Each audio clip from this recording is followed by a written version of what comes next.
बेटी की शादी नहीं हो रही है, घर में धन नहीं है, बहुत टेंशन चल रहा है, बहुत बीमारियां आ गई हैं, बहुत परेशानी आ गई है। एक बेलपत्र लीजिए, उसके बीच वाली पत्ती पर थोड़ा सा लाल चंदन लगा लीजिए। लाल चंदन नहीं हो तो रोली कंकु लगा लीजिए। अपनी हथेली पर रखकर, अंगुष्ठ को रखकर, जिस दिन तुमने कह दिया कि बाबा ये पूरा घर तेरा है, परिवार तेरा है, कुटुंब तेरा है और ये शरीर भी तेरा है, अब मेरे बस का कुछ भी नहीं रहा, सब तुझे संभालना है, कहकर अपना मुख उत्तर की ओर रखकर जब हम शिवजी पर बेलपत्र समर्पित कर देते हैं, शिवजी उसी दिन से उस घर को अपना समझने लगते हैं और आपके दुखों को मिटाना प्रारंभ कर देते हैं। शिवजी उसी दिन से अपने हमारे जीवन के कष्टों को, परेशानियों को, तकलीफों को मिटाना प्रारंभ कर देते। जब शिव के मंदिर में जल चढ़ाने जाते हैं तो नंदी के सीधे कान में जल चढ़ाने से पहले अपने मन की बात नमः शिवाय, ओम नमः शिवाय, श्री शिवाय नमस्तुभ्यम कहकर अपने मन की बात नंदी के कान में कहकर फिर शिव जी को जल चढ़ाना चाहिए। और यदि किसी व्यक्ति को व्यापार खोलना है, कोई प्रॉपर्टी खरीदना है, कोई जमीन जायदाद का लफड़ा हो गया, कोई अदालती केस हो गया, कोई तकलीफ में फंस गया, कोई नौकरी नहीं लग रही है, कोई सर्विस नहीं हो रही है, कोई बहुत एग्ज़ाम दे लिया, 1-2 नंबर से दे रहा है, कोई कंपटीशन एग्ज़ाम में नहीं निकल पा रहा है, तो उस व्यक्ति को पहले जल चढ़ाना चाहिए, फिर आकर नंदी के राइट कान में, सीधे कान में ही नंदी के अपने मन की बात कहकर वापिस अपने घर की ओर आ जाना चाहिए। दोनों में अंतर है, दोनों में। जैसे किसी नारी के गर्भाशय में अगर गठान हो जाती है, शरीर में किसी भी स्थान पर गांठ हो गई, कहीं चेस्ट पर गांठ हो गई, छाती में गांठ हो गई, उदर में हो गई, बच्चादानी में गांठ हो गई, या किसी पुरुष के किसी शरीर में गांठ हो गई, तो उसको क्या करना चाहिए?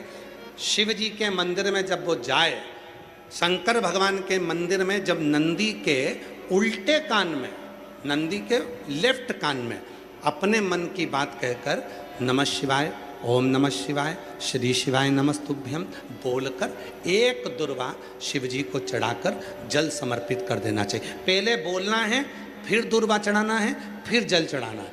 आती समय उस दुर्वा को उठाना है, थोड़ा सा जल झेल लेना है, मंदिर के ही दरवाजे के बाहर उस दुर्वा को चबा चबा कर खाकर जल का आचमन कर लेना है। लगभग 1.5 महीने कर कर देखो, उसके बाद जांच कराओ, आपकी गठान गल चुकी होगी, समाप्त हो रही होगी, वो गांठ अपने आप समाप्त।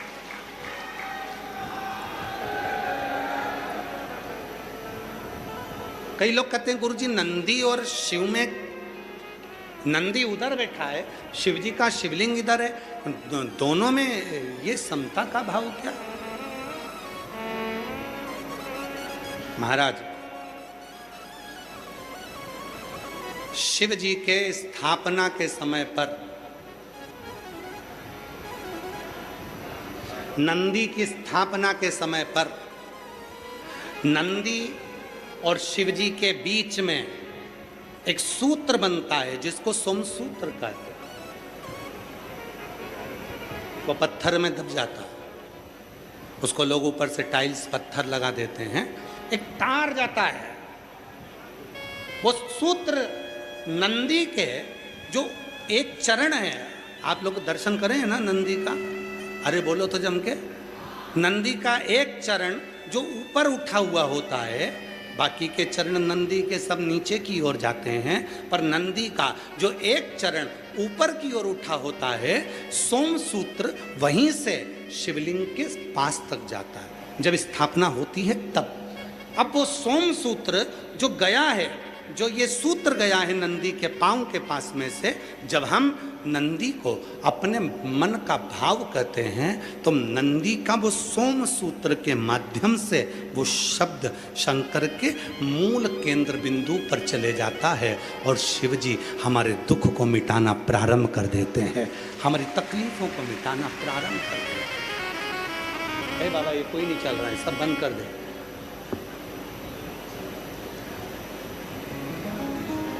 सोम सूत्र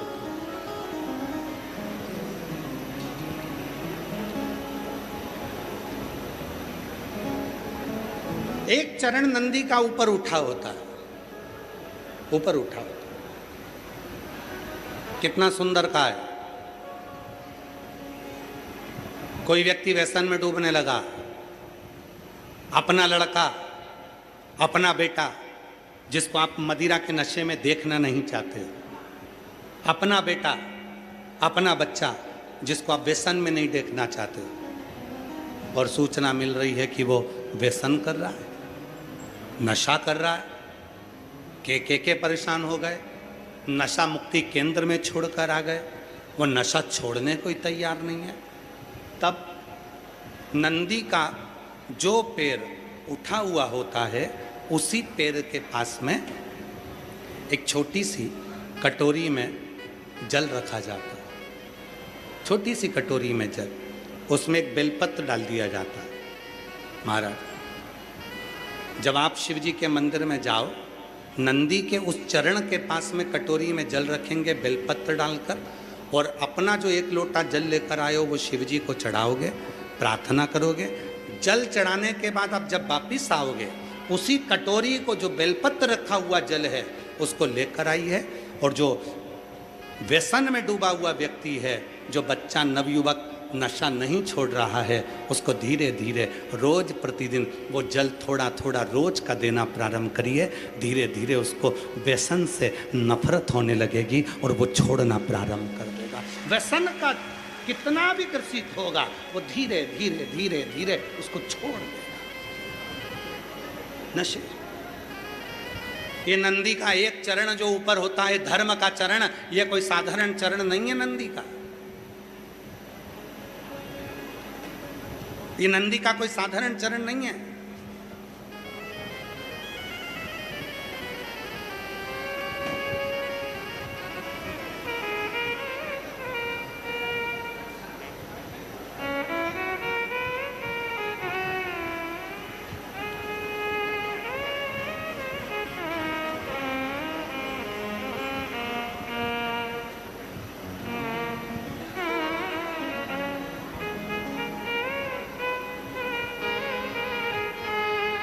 ये नंदी का जो चरण है, जिसका चरण ऊपर की हो रही है, साधारण चरण नहीं है।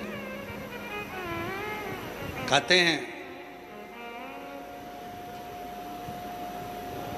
बहुत तकलीफ है, बहुत कष्ट है, इतना टेंशन है, इतना टेंशन है कि पूरा डिप्रेशन में जीव जा रहा है। पहुंच जाओ नंदी के पास, बैठ जाओ नंदी के पास में, जो चरण उठा हुआ है उसी के पास में बैठ जाओ, नंदी के बिल्कुल बाजू पास। कुछ देर ओम का नाद करना प्रारंभ करिए।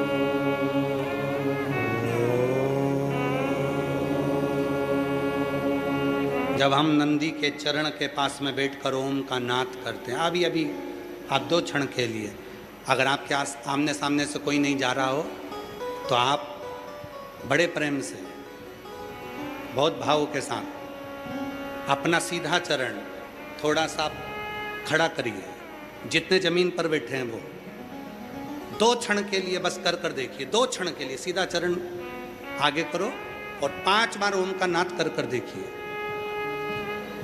कमर दुख रही है, पीठ दुख रही है, सिर दुख रहा है, डिप्रेशन हो रहा है, टेंशन है, 5 बार ओम का उच्चारण करना है आपको। केवल चरण आप इस तरह से इसको चरण को रख लो, बस केवल इस चरण को खड़ा करो और साथ में ओम का लंबा नाद करेंगे, सब साथ में बोलेंगे। सबके मुख से शब्द निकलना चाहिए और अच्छा लंबा स्वर निकलना चाहिए, अच्छी आवाज निकलना चाहिए, एकदम गुप्त चुप रहकर नहीं, लंबा स्वर।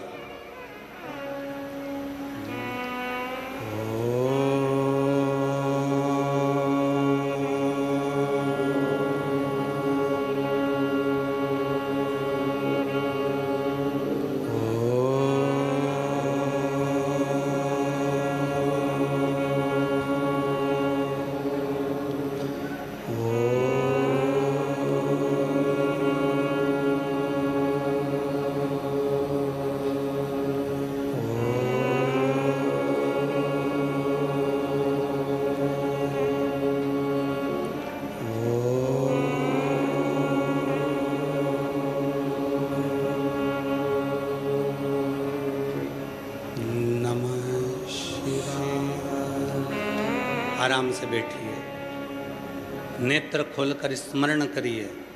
आपके जीवन का जो सुख होगा, आपको ऐसा महसूस होगा कि मैं एकदम हल्की हो गई, मेरे भीतर से कुछ निकल गया, जो मेरे भीतर का कुछ दर्द था, तकलीफ थी, वो समाप्त हो गई। नंदी का चरण, नंदी का चरण, सीधा चरण। कितनी भी टेंशन है, आप जाओ बैठो, कुछ क्षण उस नंदी के पास।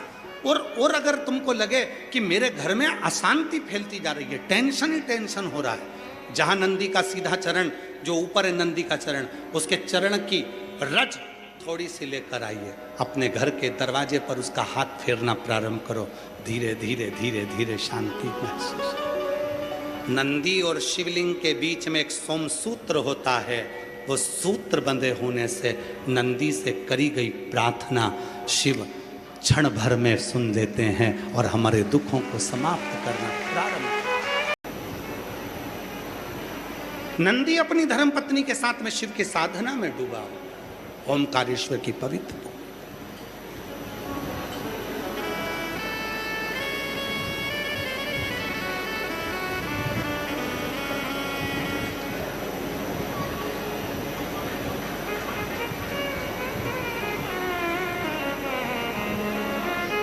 दिव्य नंदीशाला,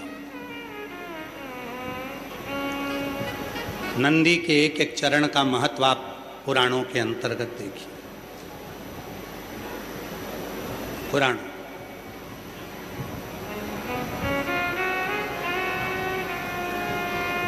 कई लोग कहते हैं गुरुजी कुबेरेश्वर धाम के मंदिर का इतना लेट उद्घाटन होता है, समय एक एक चीज का निर्माण करवाना, एक एक चीज को स्थापित करना हंसी खेल नहीं है।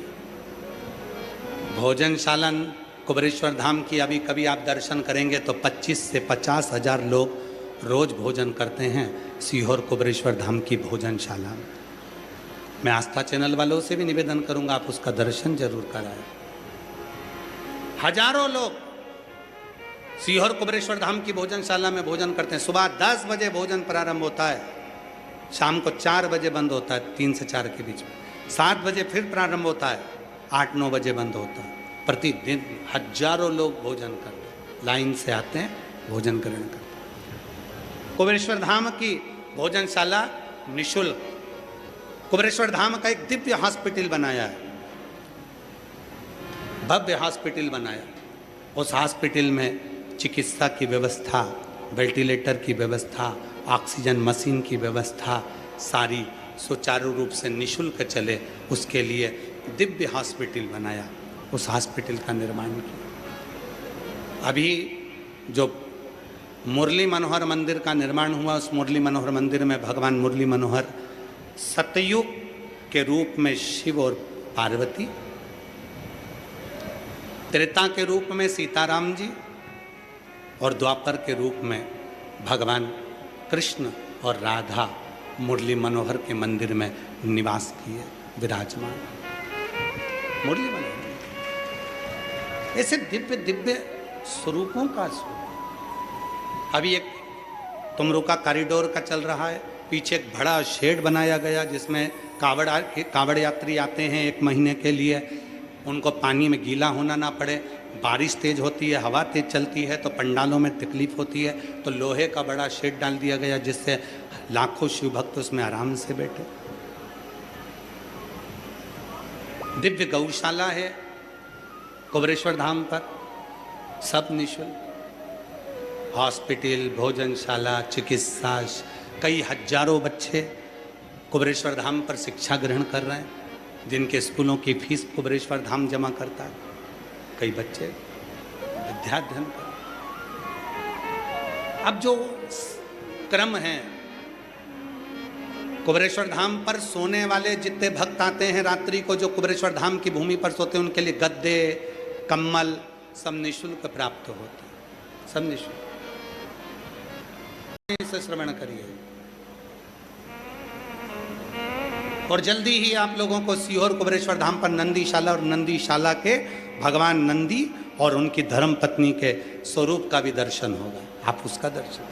तो जो चरण नंदी का मंदिर के अंदर उठा हुआ होता है, जो चरण उठा वो शांति भी देता है, शीतलता भी देता, विद्वत्ता भी देता, सुख भी देता। जो चरण, कोई नशे में रहता है, कोई व्यसन में डूबा है, उसके लिए नंदी का सीधा जो नंदी का चरण उठा हुआ है उसके पास में रखा हुआ जल भी ऊर्जा प्रदान कर देता है। ऊर्जा प्रैक्टिकल जरूर करना। कहीं सीहोर वाला महाराज झूठ बोल के तो नहीं चले गया, प्रैक्टिकल करना। बिगैर प्रैक्टिकल के काम नहीं चलता। ये जितने पत्र आते हैं ये सारे पत्र प्रैक्टिकल के ही आते हैं। जिन्होंने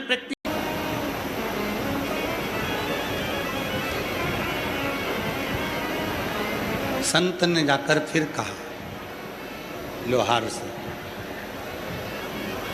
तुम मंदिर जाते हो, वापिस आ जाते हो,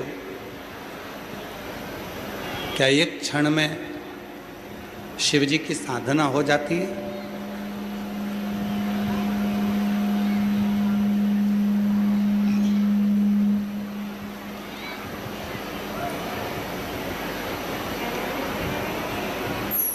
क्या एक क्षण में भगवान शंकर की पूजन अर्चना हो जाती है?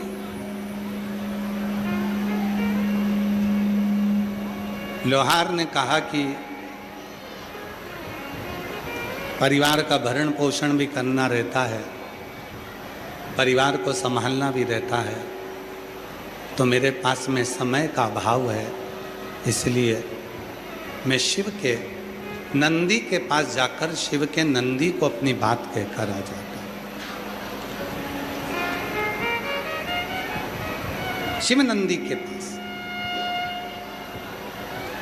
और फिर निवेदन है मेरी जीजियों, बलिया के बाबा बलखंडी नाथ मंदिर के इस पवित्र दिव्य प्रांगण में बैठकर आप कथा का रसतत्व ग्रहण कर रहे हैं। माननीय मंत्री महोदय श्री शिव के मंदिर जाता है, भगवान शंकर के मंदिर में, शिव के मंदिर में जाकर नंदी के कान में कहकर वापिस आ जाता है।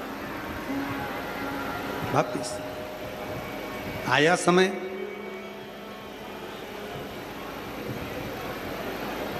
पूरे नगर में ऐसी जलवृष्टि हुई, ऐसी जलवृष्टि हुई कि पूरा नगर जल जल चारों तरफ भराने लगा। चारों तरफ जल ही जल भराने लगा। जब चारों तरफ जल होने लगा तब संत अपनी पूजन में बैठे, अपना झोपड़ा बह गया, संत भी अपने नगर से चले गए।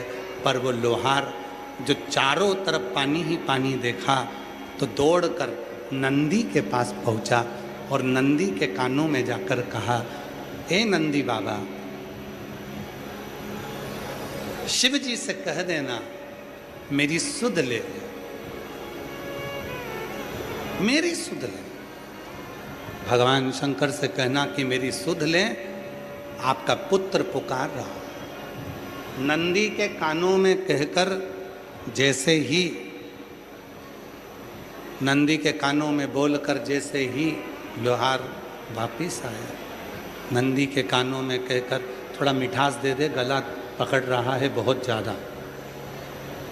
नंदी के कानों में कहकर जैसे ही लोहार वापिस आया कि बाबा से कह देना कि मेरी सुध ले,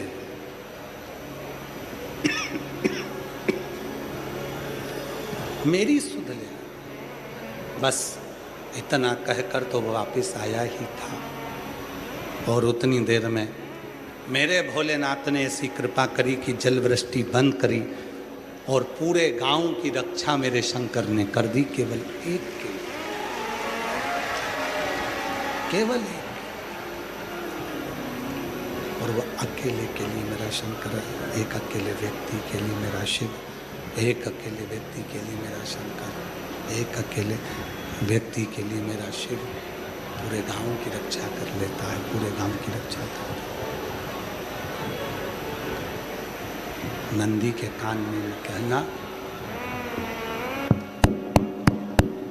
नंदी के कानों में जाकर कहना, अपने हृदय के भावों को कहना और अपने मन के भावों को नंदी के कानों में कहकर उसको अपने भाव को प्रस्तुत करना, अपने भावों को।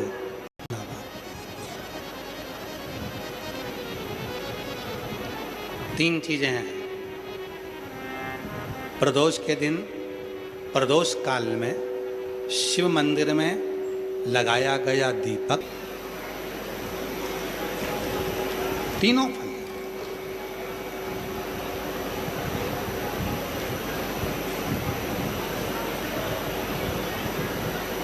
तीनों फल प्रदान कर।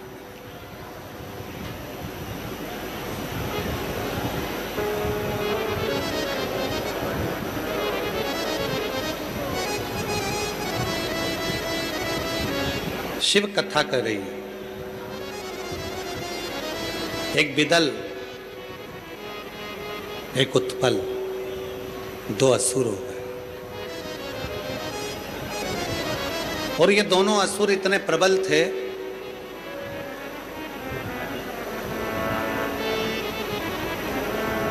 बस एक गलती कर बैठे, वो माता पार्वती जी को गलत दृष्टि से देख ली।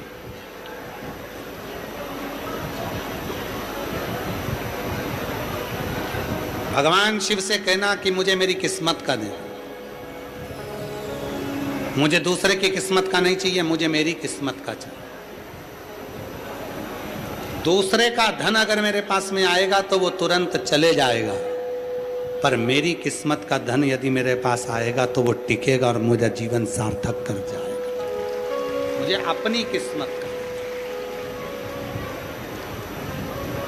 हमें दूसरे की किस्मत का नहीं चाहिए, अपनी किस्मत का।